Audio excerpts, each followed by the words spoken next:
آج کل یہ حدیث کے حوالے سے جو باتیں چل رہی ہیں اس میں نبی کریم صلی اللہ علیہ وسلم ہمیں نا یہ باتیں پہلے سے بتا کر گئے ہیں، کیونکہ آپ صلی اللہ علیہ وسلم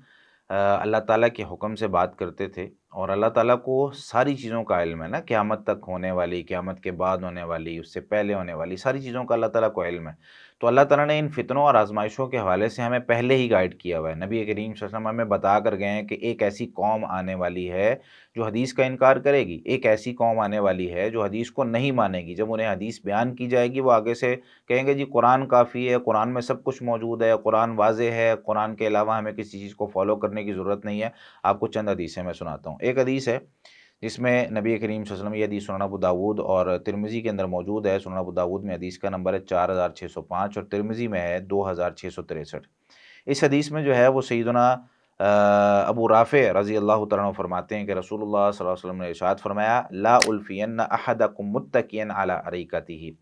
میں تم میں سے ہرگز کسی شخص کو ایسے نہ دیکھوں کہ وہ اپنے تکیے پر ٹیک لگائے بیٹھا ہے، یاتیہ امر مما امرت بہ او نہیت عنہ، اس کے پاس کوئی حکم آتا ہے میرے حکم میں سے، یا کوئی ایسی چیز آتی ہے جسے میں نے منع کیا ہے، تو وہ فیقول، وہ کہتا ہے، وہ کیا کہتا ہے آگے سے، فیقول، وہ کہتا ہے لا ادری، میں یہ حدیثیں وغیرہ نہیں مانتا، مجھے جو ہے نا وہ نبی کریم صلی اللہ علیہ وسلم کے حکم نہ سناؤ، فما وجدنا فی کتاب اللہ اتبعناہ، جو ہم اللہ تعالیٰ کی کتاب میں پائیں گے اس کی ہم پیروی کریں گے، اس کو فالو کریں گے۔ تو یہ نبی کریم صلی اللہ علیہ وسلم اس وقت بتا گئے۔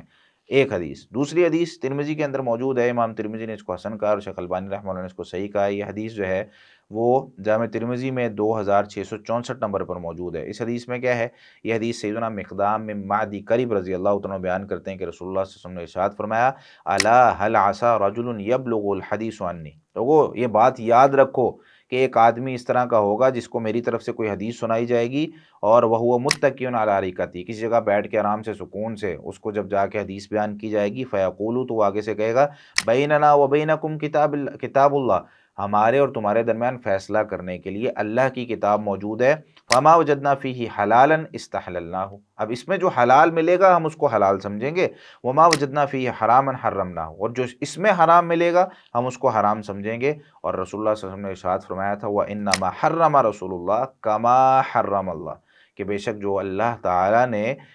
جو اللہ تعالیٰ کے رسول صلی اللہ علیہ وسلم نے حرام قرار دیا نا، وہ ویسے ہی ہے، کما حرم اللہ، وہ ایسے ہی ہے جیسے اللہ نے حرام قرار دیا۔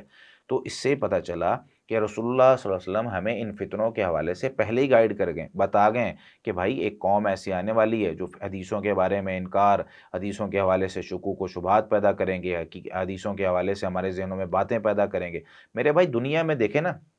اس کو سمجھنے کے لیے ایک چھوٹی سی مثال میں آپ کو دیتا ہوں۔ دنیا میں کسی بھی چیز کو محفوظ کرنے کے لیے جو چیزیں موجود ہوتی ہیں، مثال کے طور پر کوئی بات محفوظ کرنی ہے تو بات محفوظ کس طرح کرتے ہیں؟ لکھ کر نا۔ یہ پوری دنیا میں ایک اصول چلا آ رہا ہے شروع سے لے کر آتا ہے۔ کسی کو بات ہم کرتے ہیں، کوئی بھی چاہے وہ مسلمان ہے چاہے کافر ہے، وہ کیا کہتا ہے؟ کدھر لکھا ہے؟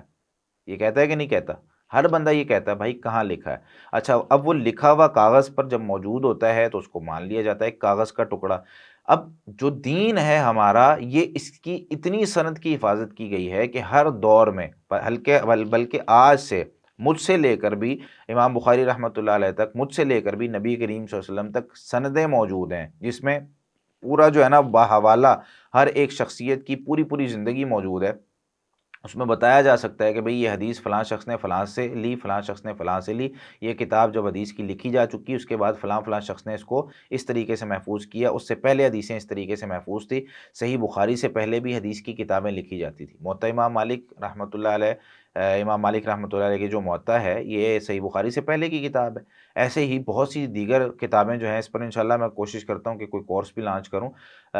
تو اس طرح کی بہت سی کتابیں موجود ہیں جو امام بخاری رحمۃ اللہ علیہ سے پہلے، ہم سمجھتے ہیں کہ یار امام بخاری رحمۃ اللہ علیہ 150 سال بعد آئے تو انہوں نے کتاب لکھی، اس سے پہلے حدیث محفوظ ہی نہیں تھی۔ ایسا نہیں ہے، رسول اللہ صلی اللہ علیہ وسلم کے زمانے میں بھی حدیثیں لکھی جاتی تھی، ان کو محفوظ کیا جاتا تھا بعد میں بھی۔ تو رسول اللہ صلی اللہ علیہ وسلم کی ایک اور حدیث ہے جس میں آپ صلی اللہ علیہ وسلم نے ارشاد فرمایا ہے،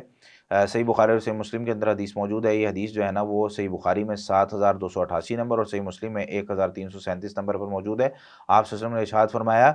کہ اذا نہیتکم عن شیء فاجتنبوہ، جب میں تمہیں کسی چیز سے منع کر دوں تو اس سے رک جایا کرو، واذا امرتکم بامر فاتوا منہ ما استطعتم، اور جب میں تمہیں کسی کام کا حکم دوں تو جتنی تمہاری استطاعت ہو اتنا تم کر گزرو۔ تو یہاں پر اس حدیث میں بھی نبی کریم صلی اللہ علیہ وسلم نے یہ بات ارشاد فرمائی کہ جو میں حکم دوں وہ تم نے کرنا ہے، جس چیز سے میں تمہیں روکوں تم نے اس چیز سے رک جانا ہے۔ تو میرے بھائی یہاں پر اگر نبی کریم صلی اللہ علیہ وسلم کی حدیث کو، اور یہ صحیح بخاری صحیح مسلم کی حدیث ہے نا، اگر ہم یہ کہیں کہ نبی کریم صلی اللہ علیہ وسلم کی حدیث کو یہاں سے نکال دیں اور صرف قرآن کو فالو کریں، تو قرآن ہم تک پہنچا کیسے ہے؟ قرآن ہم تک نبی کریم صلی اللہ علیہ وسلم کی زبان سے پہنچا ہے، نبی کریم صلی اللہ علیہ وسلم کے کردار کے ذریعے پہنچا ہے۔ امی جان سیدہ عائشہ صدیقہ رضی اللہ تعالیٰ عنہ سے پوچھا گیا کہ آپ صلی اللہ علیہ وسلم کا اخلاق کیا ہے، تو انہوں نے کیا فرمایا کہ کانا خلق القرآن، کہ نبی کریم صلی اللہ علیہ وسلم کا اخلاق قرآن ہے، یعنی آپ صلی اللہ علیہ وسلم جو عمل کرتے ہیں، جس طریقے سے ہمیں بتا رہے ہوتے ہیں، گائیڈ کر رہے ہوتے ہیں کہ بھائی یہ فلاں کام اس طرح کرنا ہے، وہ اصل میں قرآن ہی ہوتا ہے۔ تو نبی کریم صلی اللہ علیہ وسلم کی پوری زندگی ہمارے لیے، آپ صلی اللہ علیہ وسلم کا پورا جو ایک جو آپ صلی اللہ علیہ وسلم کی حیات ہے، حیات مبارکہ ہے، وہ ہمارے لیے اس کو فالو کرنا ضروری ہے، اور اس چیز کا ہم سے پوچھا جائے گا۔ تو اللہ تعالیٰ سے دعا ہے کہ اللہ تعالیٰ ہمیں ان فتنوں اور آزمائشوں سے بچا کر نبی کریم صلی اللہ علیہ وسلم کے اس دین پر قائم رکھے جن پر آپ صلی اللہ علیہ وسلم اور صحابہ کرام قائم تھے۔